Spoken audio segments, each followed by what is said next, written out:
Hi, thank you for joining us on Issues and Answers. I'm Melissa Summers. Now, grab a pen and paper because if you have issues, God has the answers, and we're working through the issues and answers with a committee of Christian counselors, and they're very inspiring. So my email address, feel free, is melissa.summers@3abn.org, okay?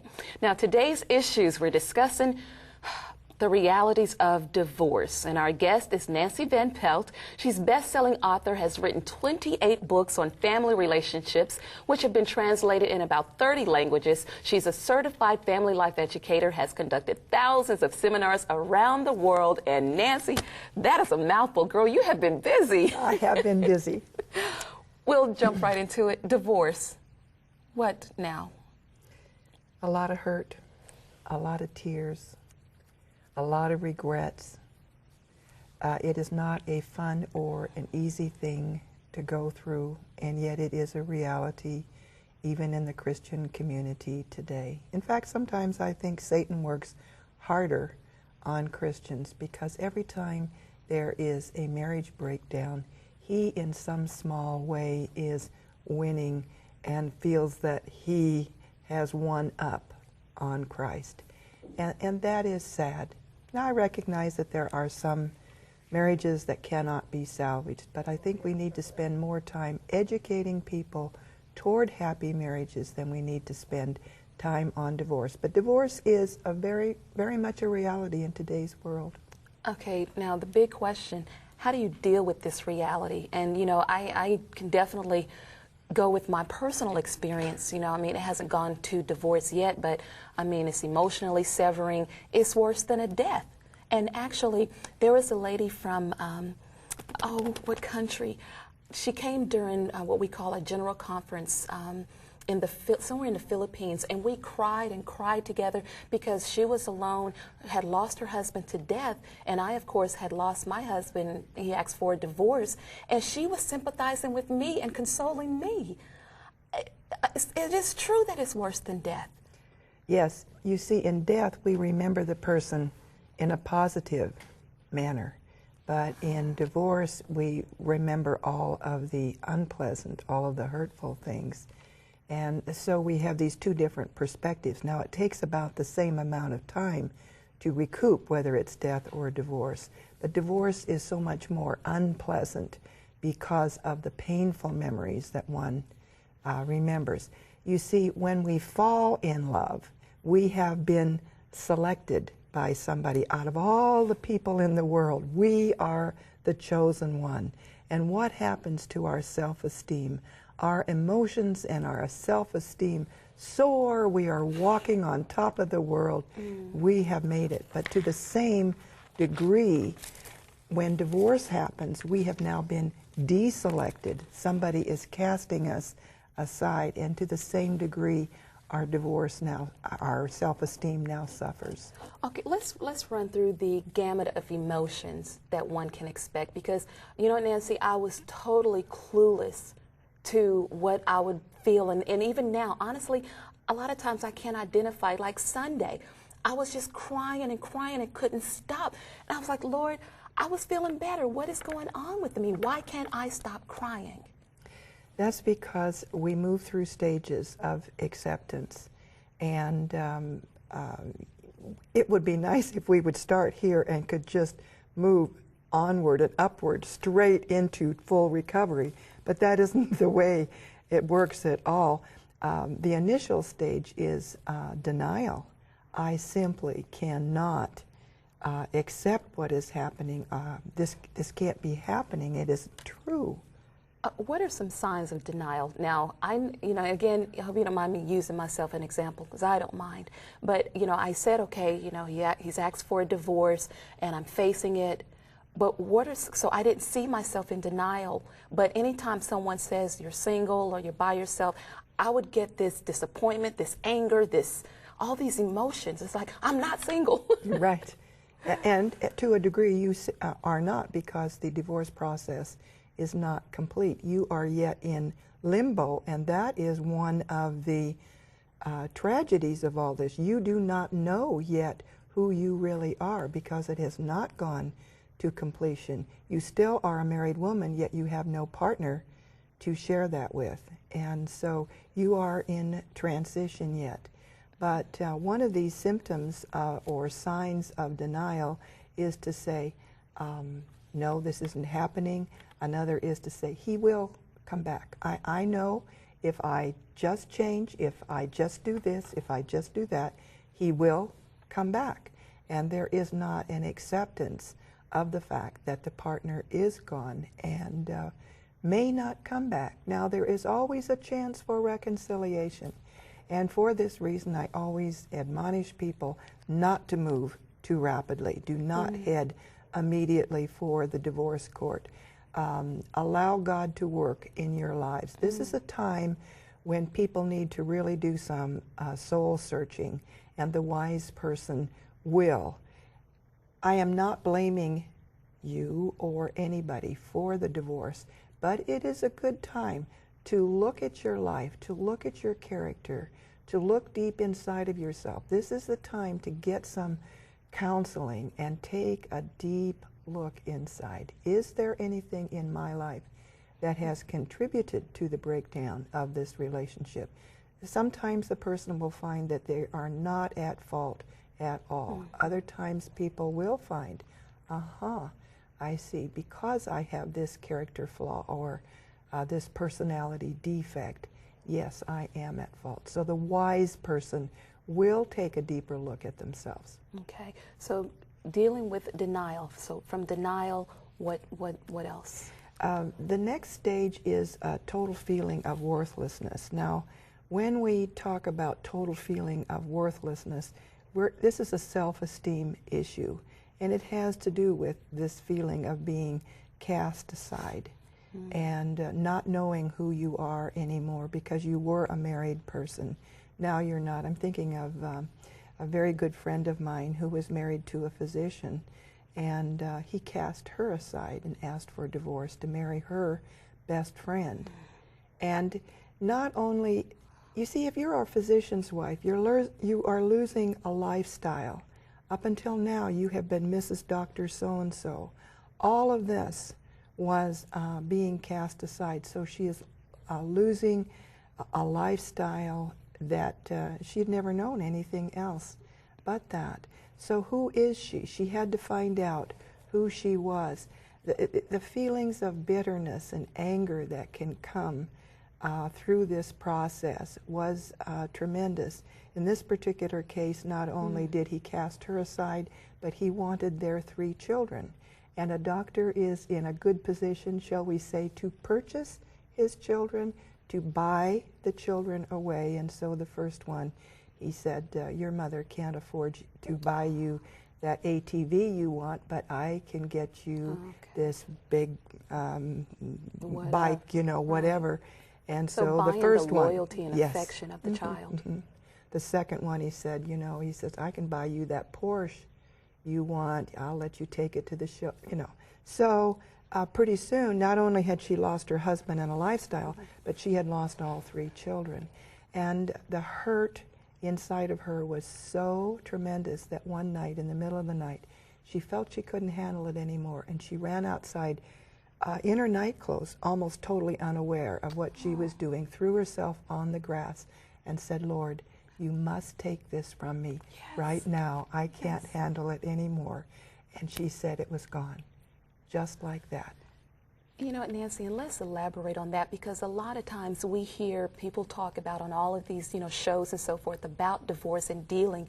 That is so true, because there have been several times here at 3ABN, you know, just dealing with the emotions of the potential of a divorce and separated from my husband, that I said, Lord, I can't do anything else. I'm emotionally stripped. I'm broken. Help me. Crying out, pleading out. And do you know, in fact, that particular day, it was a Sunday, the Lord sent our pastor, Pastor John Lowe McCain, and his wife Angie. They did not know anything of where I was in my destitute emotionally, but they came with this big pot, and Angie's just so bubbly. She's like, hey girl, with her, you know, island accent. And the Lord sent them to me, and they comforted me, and they talked with me. But I was at that point, at my lowest ebb, that I was literally on the floor in my apartment pleading to the Lord, and He answered. So please elaborate that the Lord will heal and He will be there. You know, when a person is at this emotional turmoil, and emotional turmoil is the third stage that we're talking about following the tragedy of divorce. This is when your emotions are so out of control, and the feelings of anger and so forth well up. And it might be at this stage that a person really recognizes that they need counseling. But for this reason that we're talking about right now, this is why Christian counseling is what is really needed. You see, a worldly counselor can have all the psychology. They can know all the stages of grief and so forth, but they can only lead you so far, because it is only through our Lord. He's the only one that can take that load away from us. Otherwise, the counselor can only lead you so far, but he's the one that can clear it from our heart and our minds. Not that it will ever be forgotten. The scars will always be there, but He's the one that can do the healing in our lives. Does it always happen like this, like my friend? No. Sometimes it's a gradual process, but He's the one that can do the final healing in all of this.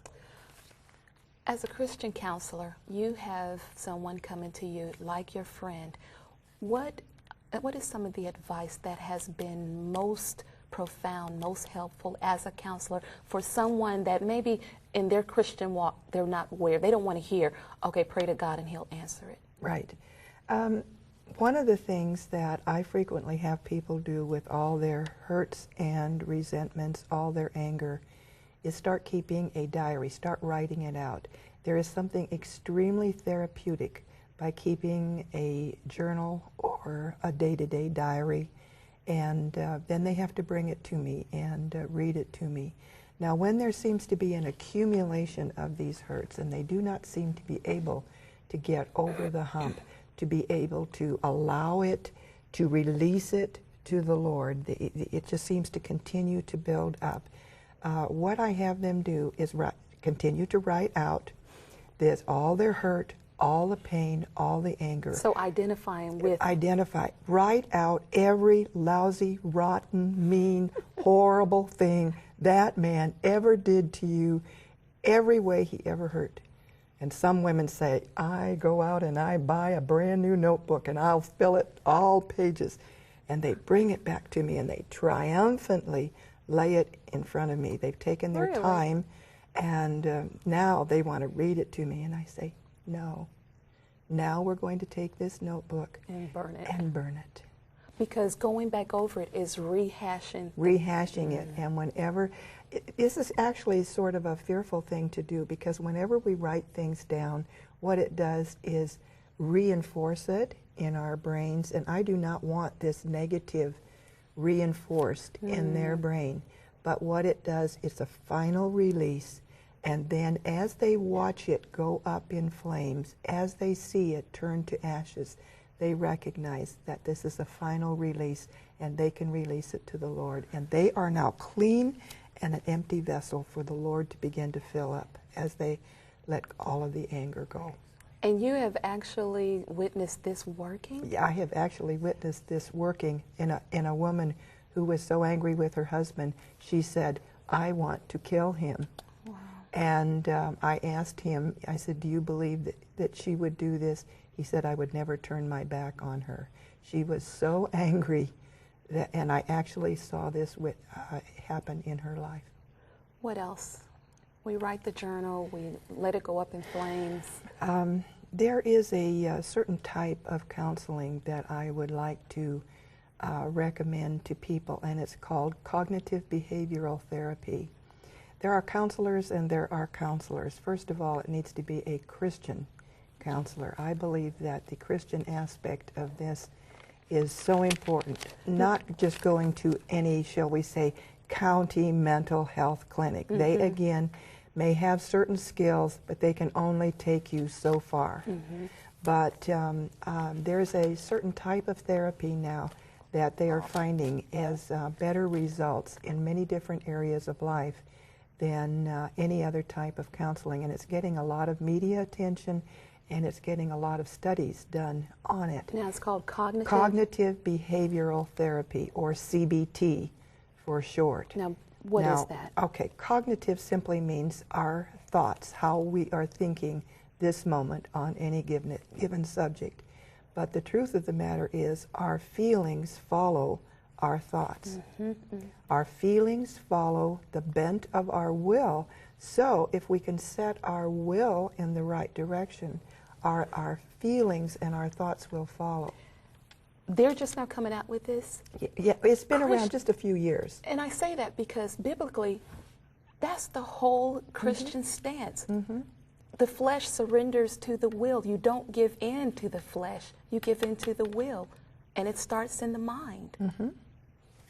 So people that are suffering from the after effects of divorce are thinking very, very negatively about themselves, about life. Much of their anger is turned toward themselves. Much of their anger may be turned toward God.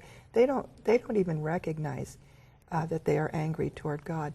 But if we can change their thinking, we can change the direction of their lives. And so for this reason, I really recommend this CBT that is making a big impact in changing the direction of people's lives.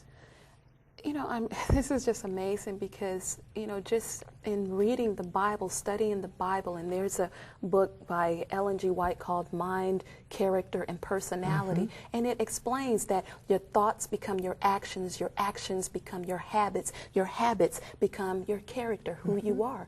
So if you're thinking angry, resentful, that's who you become, angry and resentful.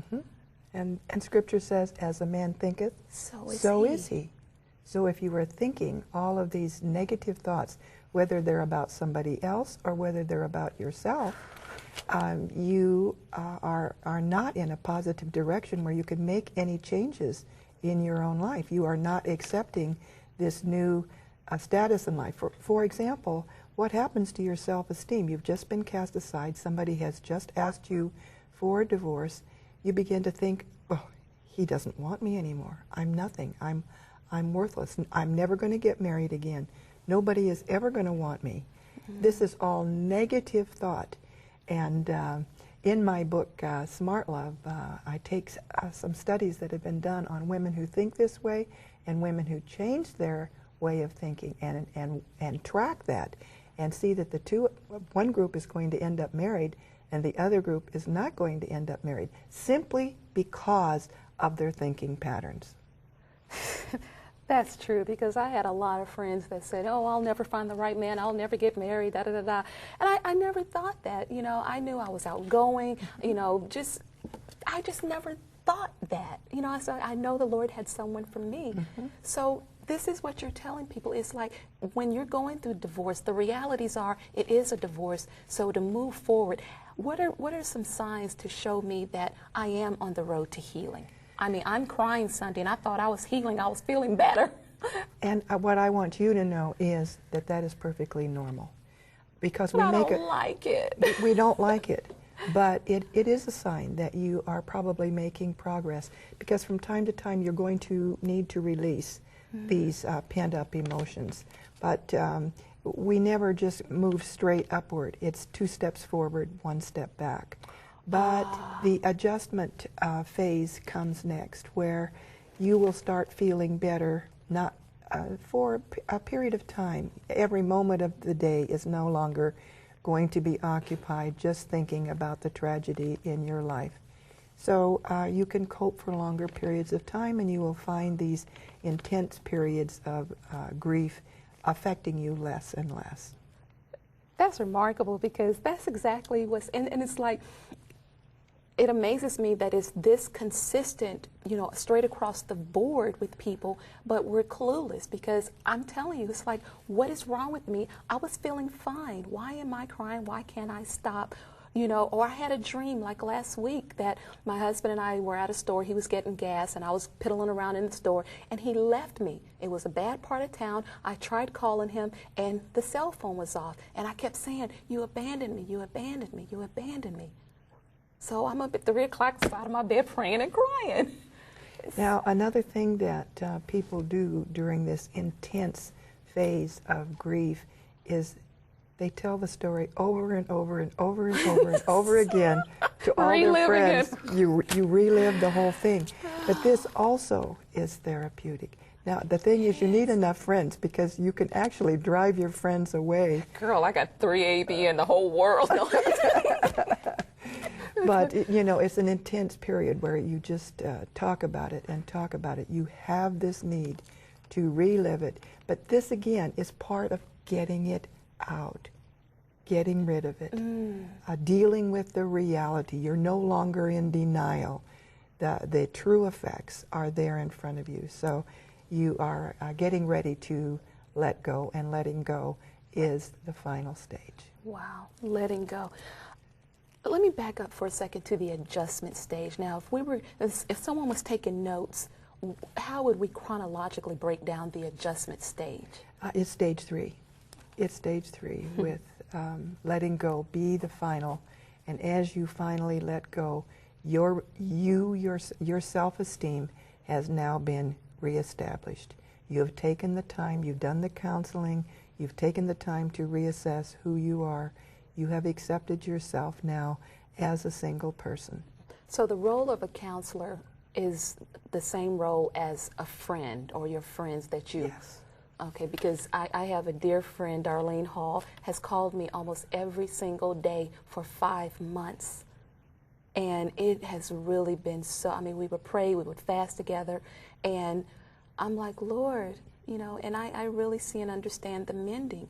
So, you know, for our viewers who are dealing with divorce, this is just so powerful for them. So when we talk about how long, and I know we can't say, I know. A minimum of 2 years. 2 years? A minimum of 2 years, and it is not unusual for people to go 4 or even longer in this time frame. But it is next to impossible to deal with everything that needs to be dealt with in the aftermath of divorce in less than 2 years.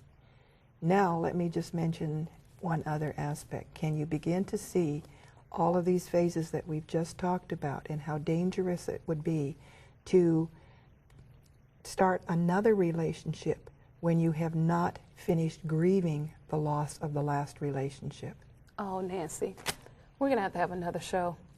We're going to have to deal with that. We just can't brush over that one. Okay? So you will come for another show? I would be happy. Well, let me ask you about this one.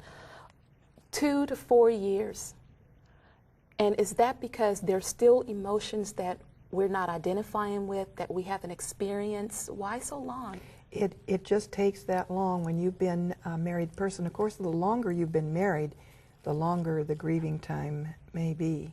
Now, what happens is men particularly try to brush over this grieving time. In our society, men have not been trained, nor have they been encouraged to deal openly with their emotions. So frequently, they will try to shut the door on their emotions and go immediately into a new relationship. They shut the door rather than dealing with the emotions. Now, some women feel real lucky to get a man who's just 6 months single out of a death or a divorce. And end up living through. But what she has to do then is nurse this man through the grieving process. He too has to go through the grieving process. He doesn't recognize it. But he is not going to be a free person. And you know, really, as Christians, we should present ourselves on the market as healed individuals rather than giving a false impression that we are all healed when we are not. Mm-hmm. We want to present ourselves on the dating market as a Christian, free, able to love. And many people are not this way. And again, they close the door on the past, and because the new relationship is so exciting that they want to forget the past. It's much more fun to build a new relationship than it is to to deal with the past. So they just go right back into dating to try to forget. It's like burying something that's alive. Right. Oh. It really is. So is it typical that men have a harder, time identifying with their grieving process? Yes. So they go through grieving even if they're the ones that want the divorce? Yes. It doesn't matter if they have initiated the divorce or not. Everybody must go through the grieving process. Some will take it, we can't predict. 2 to 4 years is an estimate. But from the best grief counselors out there, that is the estimate, and some will even go as far as to say 7 years. But 7 years later, 7 years later, if a woman is still setting the table for her husband who has passed away and still talking to him, we are talking about a person who has not completed the grieving process. And this happens too. Okay. Another question for the husband that's grieving who doesn't identify with it because maybe it was his choice, he thought he wanted out of it. How can you tell him that, sir, you're grieving?